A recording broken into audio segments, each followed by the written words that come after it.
Hello students, चलो इस questions में क्या दिया हुआ है। The two particle P and Q start from the origin execute simple harmonic motion along the x with the same amplitude.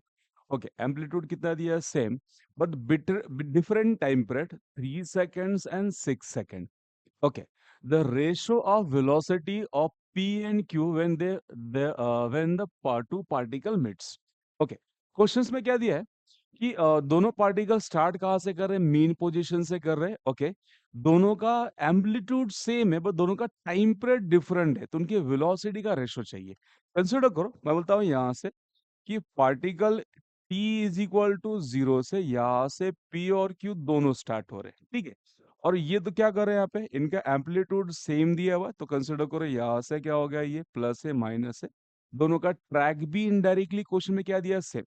अगर दोनों इस पॉइंट पे मीट करे तो इसको मैं x कंसिडर करता हूँ। दोनों का क्या होगा, पोजीशन क्या है? जब वो मीट करेंगे तो दोनों का डिस्प्लेसमेंट क्या होगा, सेम।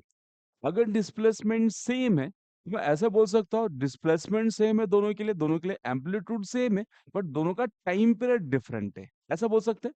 तो मैं बोल सकता हूँ मेरे पास वेलोसिटी का फॉर्मूला कितना होता है, omega under root A square minus X square. Question में टाइम पीरियड दिया है तो मैं लिख सकता हूँ इसको is 2 pi divide by T under root A square minus X square. अब दोनों के लिए क्या है, एम्पलीट्यूड सेम है, डिस्प्लेसमेंट सेम है, ठीक है। तो मैं बोल सकता हूँ velocity is inversely proportional to time periods, ऐसा बोल सकते हैं।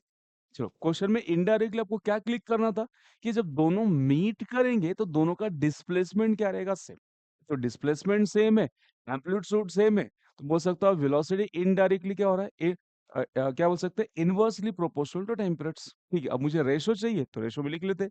Velocity of p divide by velocity of q is equal to time period of q divide by time period of p। Time period of q कितना है, 6 divide by कितना आएगा, 3। तो ये आ रहा है 2/1। तो velocity of p divide by velocity of q का वैल्यूज कितना आ रहा है आपके पास, 2/3। सो 2:1, तो ऑप्शन डी इज करेक्ट। चलो, समझ में आया सभी को। क्वेश्चन में ये जज करना था यहाँ पे कि दोनों के लिए x सेम है, दोनों के लिए एम्पलीट्यूड सेम है, so that directly velocity inversely proportional to time period. Ratio लिख के वैल्यूज पुट कर लो। चलो, समझ में आया, थैंक यू।